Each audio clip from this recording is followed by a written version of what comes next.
नमस्कार। प्रभात खबर की डिबेट में आपका स्वागत है। और आज एक बेहद ज़रूरी मुद्दे पर बातचीत करने के लिए मेरे साथ भारतीय जनता पार्टी से अजय शाह जी और मेरे साथ वरिष्ठ सहयोगी मिथिलेश झा जी। तो मामला ये है कि झारखंड में एक ऐसी बॉडी, एक ऐसा चुनाव जो बीते 4 सालों से, करीब 2020 से इंतजार कर रहा है, बाट जो रहा है, राजनैतिक हलचलों से भैया निपटारा हो तब जाकर के वो चुनाव आगे बढ़े। मामला है निकाय चुनावों का। मामला है निकाय चुनाव में जो देरी है, लेट लतीफ़ी है, और उसकी वजह से झारखंड में जो काम रुक रहे हैं, जो परेशानियां आ रही हैं, उस पर चर्चा डिबेट शुरू करेंगे। सबसे पहले चलता हूं मैं अजय शाह जी की तरफ। आपको अभी क्या दिखाई देता है, कब होंगे ये चुनाव? देखिए, जैसा कि हम देख रहे हैं, अगर हम थोड़ा सा बस इसके बैकग्राउंड में जाएंगे तो हम ये देखते हैं कि जो हमारे देश में अर्बन लोकल बॉडीज़ है, तो अर्बन लोकल बॉडीज़ का इतिहास आज का तो इतिहास नहीं है। हम देखेंगे तो 1688 में मद्रास जो है पहला म्यूनसिपल कॉर्पोरेशन हमारे देश का बन गया था। ठीक है। लेकिन इंडिपेंडेंस के बाद में ये देखा गया कि हमारे देश में जितने भी नगर पंचायत है, नगर निगम वगैरह है, तो इसमें काफ़ी सारी खामियां हैं। जैसे कि कहीं पर इलेक्शंस जो रेगुलर नहीं हो रहे हैं, कहीं पर फिनेंस की प्रॉब्लम है, कहीं पर अचानक से जो नगर निगम इनको भंग कर दिया जाता था। तो इस तरह के तमाम जो है प्रॉब्लम से जो है नगर निगम, अर्बन लोकल बॉडीज़ बेसिकली जो है जूझ रहे थे। तो उसके बाद सरकार को ये लगा कि क्यों ना ये जो अर्बन लोकल बॉडीज़ हमारे देश में जो चल रहे हैं, इनको एक संवैधानिक दर्जा दे दिया जाए, ताकि जब संवैधानिक दर्जा इनको मिलेगा तो ये प्रोफेशनल तरीके से काम करना शुरू कर देंगे। तो उसके बाद 74th अमेंडमेंट एक्ट आया, राजीव गांधी ने इसकी पहल की, उसके बाद नरसिम्हा राव के टाइम पे ये पास हो गया। और ये बताया गया कि हमारे देश में जितने भी अर्बन लोकल बॉडीज़ है, शहरी क्षेत्रों को रूल करने के लिए कुछ अलग अलग बॉडीज़ को बनाया गया। जैसे कि नगर निगम बनाया गया, नगर परिषद बनाया गया, नगर पंचायत बनाया गया, कैंटोनमेंट बोर्ड बनाया गया, और कहा गया कि जो शहरी क्षेत्र में जो भी विकास का काम होगा, बेसिकली जो नॉन पुलिसिंग फंक्शन होगा, नॉन मिलिट्री फंक्शन होगा, ये ऐसे लोगों के हाथ में जाए जो जनता से चुने हुए लोग हैं, इनके हाथ में जो है जाए, और वो डिसाइड करे कि पानी की समस्या, सड़क की समस्या, बिजली की समस्या कैसे होगी। ठीक है। और इसमें यह कहा गया कि कुछ चीज़ें ऐसी हैं जो कि आपको कराना ही कराना है। उदाहरण के लिए एक स्टेट इलेक्शन कमीशन बनाया जाएगा जो कि रेगुलर 5 साल में इलेक्शन कराएगी। एक फिनेंस कमीशन बनाया जाएगा। शेड्यूल्ड कास्ट के लोग, शेड्यूल्ड ट्राइब्स के लोगों को रिजर्वेशन दिया जाएगा। विमेन को रिजर्वेशन दिया जाएगा, 1/3 रिजर्वेशन दिया जाएगा। यानी उसके बाद ये उम्मीद की गई कि अब चूंकि ये बात संवैधानिक हो गई है, तो नगर निगम जितने भी बने हैं उनका 5 साल में चुनाव होगा ही होगा, और ताकि सब कुछ सुचारू रूप से चलेगा।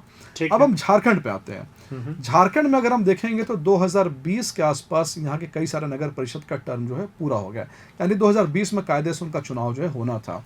उसके बाद कुछ का 2022 में खत्म हुआ, कुछ का 2023 में खत्म हुआ। लेकिन हमारा ये मानना है कि झारखंड में जो पिछली सरकार थी, हेमंत सोरेन सरकार, इसने हमेशा कुछ ना कुछ ऑब्स्टकल अटकाया। मैं बस एक सीरीज ऑफ ऑब्स्टकल्स बताऊंगा आपको।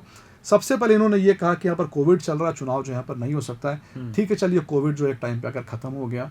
उसके बाद इन्होंने क्या कहा कि ये जो म्यूनसिपल एक्ट है झारखंड का, इसमें हम अमेंडमेंट करेंगे। अच्छा। रघुवर दास के टाइम पे एक रूल बनाया गया था कि अब जो चुनाव होंगे वो पार्टी वाइज होंगे। हेमंत सोरेन सरकार ने उसको ओवरटर्न कर दिया कि अब जो है नॉन पार्टी वाइज होंगे। चलिए ठीक है, यहाँ भी बात खत्म हो गई। इसके बाद जब फिर कोविड चला गया, तब इन्होंने क्या कहा कि हम देख रहे हैं कि कुछ जो बॉडीज़ है उसका जो टर्म 2023 में ख़त्म हो रहा है, तो क्यों ना सबको हम 2023 में एक साथ इलेक्शन कराएं। 2023 भी आ गया। 2023 में इन्होंने नोटिफिकेशन जारी किया, और उसके बाद क्या किया कि जो रिजर्वेशन का रोस्टर रखा था, उस रिजर्वेशन के रोस्टर में बहुत सारी खामियां निकली, जिसके बाद में थोड़ा सा बवाल हुआ, और ट्राइबल एडवाइजरी काउंसिल के पास ये मामला जाता है, जिन्होंने रिकमेंड किया कि इसको रद्द किया जाए, फिर से इसमें सारी चीज़ों ठीक की जाए। उसके बाद फिर जो है सुप्रीम कोर्ट का जजमेंट आ गया, और ट्रिपल टेस्ट जो है यहाँ पर पिक्चर में आ जाता है। ट्रिपल टेस्ट तक कहानी नहीं रोकी। ट्रिपल टेस्ट में ये कहा गया कि आप एक बैकवर्ड कमीशन को बनाएं। इन्होंने बैकवर्ड कमीशन का गठन किया। बैकवर्ड कमीशन ने ये कहा कि मध्य प्रदेश में जो सर्वे हुआ है, मध्य प्रदेश में जिस आधार पे ये चीज़ों को हमने फाइनल किया है, आप उसको इम्प्लीमेंट कीजिए। यहाँ की सरकार उसको रिजेक्ट करती है और कहती नहीं, हम इसको जो है दूसरे तरीके से हम करेंगे, लागू करेंगे। और उसके बाद करते करते विधानसभा चुनाव आ गया, और चुनाव आज का जो यही कहीं अटका हुआ है। एक बार आते हैं, बड़ा आपने विस्तार पूर्वक उस पूरे बैकग्राउंड, पृष्ठभूमि को बताया निकाय चुनावों को। देखिए, मामला सिर्फ एक चुनाव को देरी से कराने का नहीं है। मामला सिर्फ इतना ही नहीं है कि चलिए चुनाव नहीं हुआ है, उसके कई सारे असर हैं जिसके बारे में हम आगे डिस्कस करेंगे। एक रांची में, मिथिलेश जी, मेयर वर्सेस कमिश्नर वाला पूरा कॉन्सेप्ट रहा है। एक मतलब ऐसी स्थिति अभी बनी हुई है कि मेयर काम कराएंगे कि कमिश्नर काम कराएंगे। अब अवगत हैं, इस तरह की रिपोर्टिंग लगातार आती रहती है। इस मामले को जरा बताएं लोगों को। देखिए, असल में सरकारें जो है ना, वो अपने हिसाब से काम करना चाहती हैं, और निकाय को भी अपने हिसाब से रेगुलेट करना चाहती हैं। अच्छा। तो जब और रांची की विडंबना ये है कि जब सरकार एक पार्टी की होती है तो मेयर किसी और पार्टी को सपोर्ट करने वाले होते हैं, और जब जब बदलती है तो स्थिति वैसी ही बदलती रहती है। क्योंकि हम लोगों ने देखा कि जब रमा खलको यहाँ की मेयर थी उस समय बीजेपी की सरकारें अमूमन थी ज़्यादातर समय यहाँ पे। जब हेमंत सोरेन की सरकार बनी तो यहाँ आशा लकड़ा मेयर बन गई। तो दोनों के बीच जो है ना वो बिल्कुल चलता रहता है, बजट को लेके झमेला होता रहता है। फिर नगर विकास विभाग संचालित करेगा नगर निगम को, या नगर निगम खुद से काम करेगा ऑटोनॉमी की तरह, बिल्कुल जो उसको संविधान के तहत अधिकार प्राप्त है उसके तहत काम करेगा। तो ये विवाद चलता रहता है। लेकिन ये है कि चुनाव अगर लटक गया है तो राजनीतिक दल की सबसे बड़ी जिम्मेवारी तो यही होती है कि वो जनता के प्रति जवाबदेह है और वो जनता को की जो समस्याएं हैं वो दूर करें। नगर निगम के पास भी यही काम है, और ये कहिए कि नगर निगम के पास बड़ी जिम्मेवारी है, सरकार से ज़्यादा बड़ी जिम्मेवारी है। क्योंकि नाली अगर जाम है तो उसको कोई ना कोई किसी पार्षद की मदद से साफ करवाया जाएगा। अभी कोई पार्षद नहीं है रांची में या कहीं भी अपने पूरे झारखंड के किसी लोकल बॉडी में कोई भी पार्षद और वो जो प्रतिनिधि होते हैं, जन पंचायत प्रतिनिधि वगैरह, वो सारे खत्म हो चुके हैं। तो इसमें सबसे ज़्यादा समस्या है। एक आरोप या इस तरह से भारतीय जनता पार्टी कहती है, सबसे पहले वरिष्ठ सहयोगी होने के नाते आपसे मैं पूछता हूँ कि जेएमएम या पार्टी को डर लगा करता है कि जो शहरी क्षेत्र हैं उसमें भारतीय जनता पार्टी का अधिक प्रचार प्रसार है या अधिक उसके फॉलोअर्स हैं, उसके चाहने वाले ज़्यादा हैं। तो चुनाव अगर होंगे नगर निकाय वाले तो उसमें ये निकल करके आएगा कि भारतीय जनता पार्टी तो बहुत ताकतवर पार्टी है झारखंड में। आपको क्या लगता है? आप पार्टी चाहे जितनी ताकतवर हो, अगर ग्राउंड लेवल पे आप काम करते हैं तो आपको सपोर्ट मिलता है जी।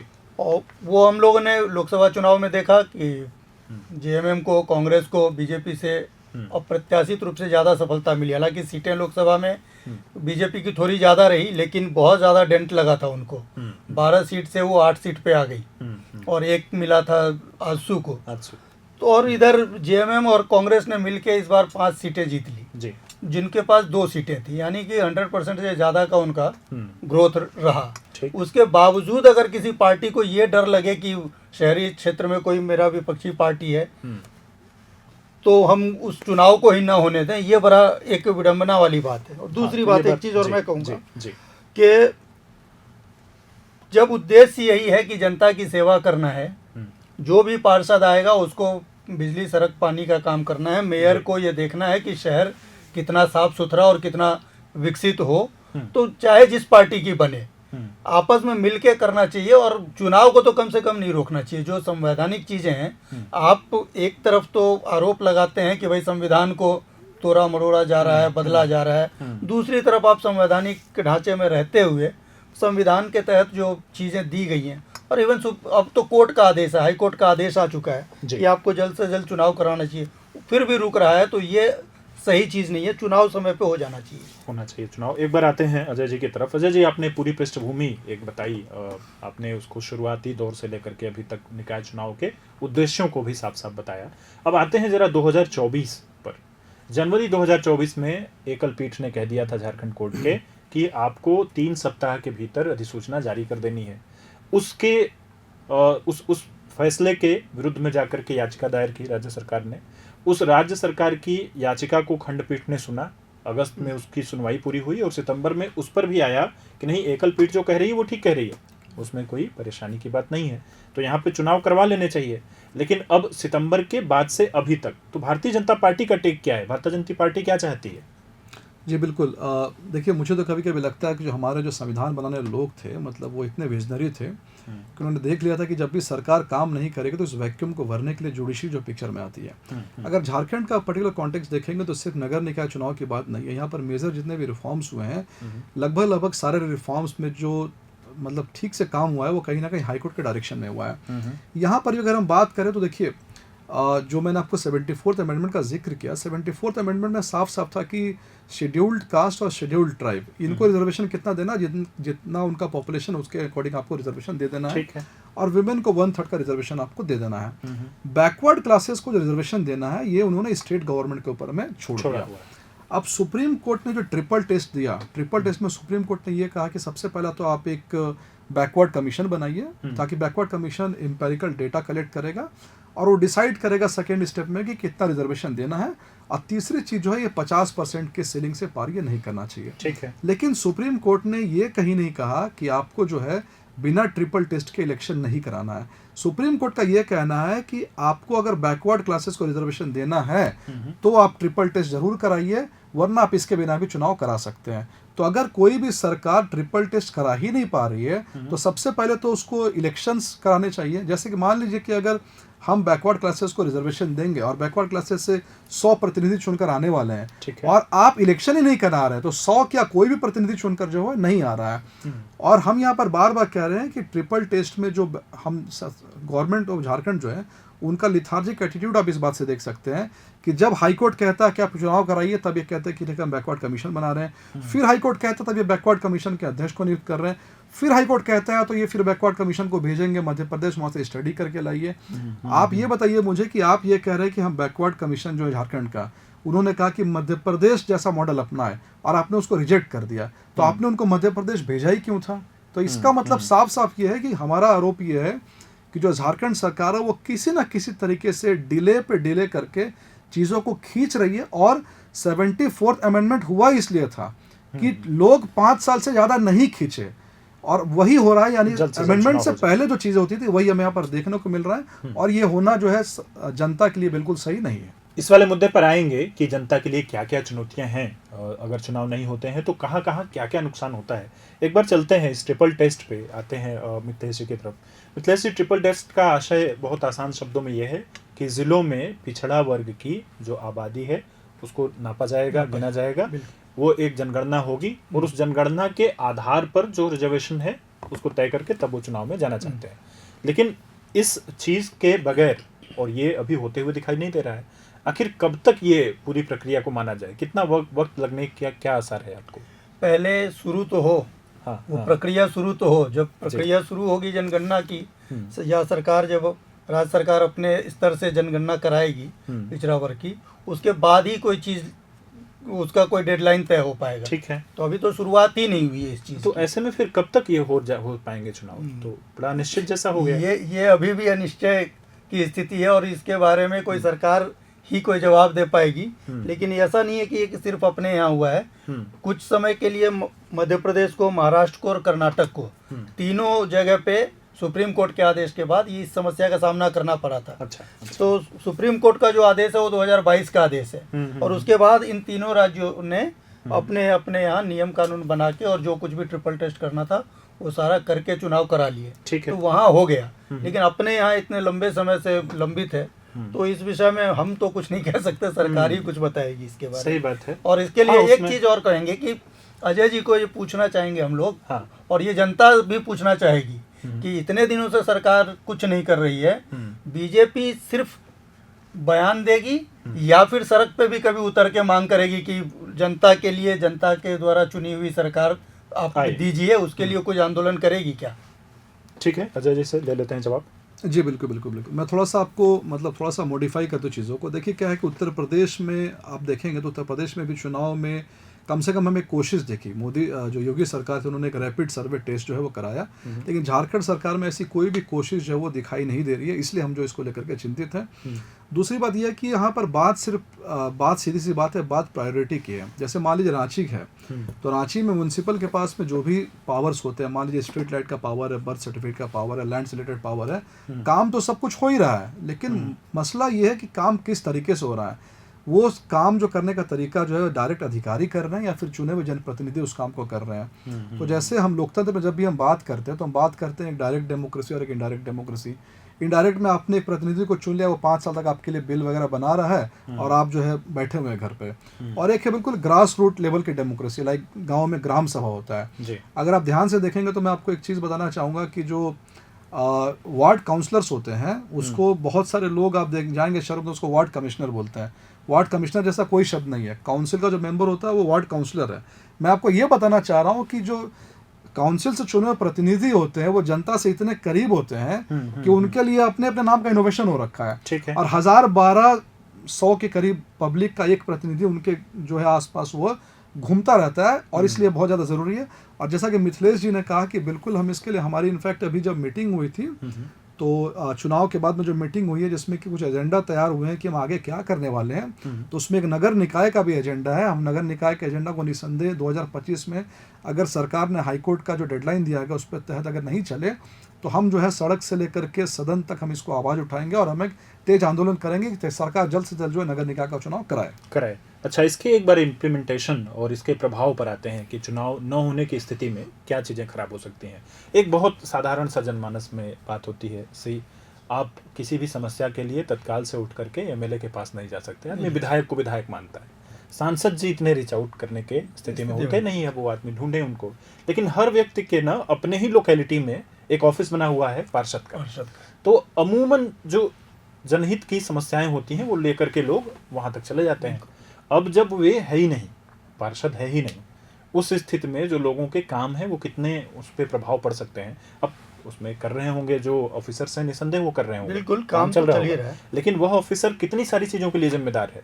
और फिर ऐसे में माना कि कुछ उदाहरण ले लेते हैं कि स्वच्छता अभियान से संबंधित कोई जो पैसे आने हैं उसका पूरा जो इम्प्लीमेंटेशन है उसमें रोल होता है पार्षदों का। वो चुन चुन करके बताते हैं, ग्राम में जो आवास योजना आती है वो मुखिया ही बताता है जी कि किसको किसको मिल जाना चाहिए। अब पैसा वहां से आना है, जी बताते हैं। तो जरा इसके इम्प्लीमेंटेशन में चलते हैं कि क्या क्या समस्याएं इस वक्त लोगों को आ रही होंगी। एक बार मिथिलेश जी की तरफ चलते हैं। अब उसमें देखिए, एक आपको जन्म प्रमाण पत्र बनवाना हो, ठीक है, आपको स्थानीय का प्रमाण पत्र जो नगर निगम शहर में बनाता है, तो उसके लिए एक आम आदमी, एक जो रोजगार करता है, दिहाड़ी मजदूरी करता है, उसके बच्चे को स्कूल में एडमिशन कराना है, उसको बच्चे का जन्म प्रमाण पत्र बनवाना है। सही बात है। वो दिन भर के लिए जाके मतलब ऑफिस के चक्कर नहीं लगा पाएगा।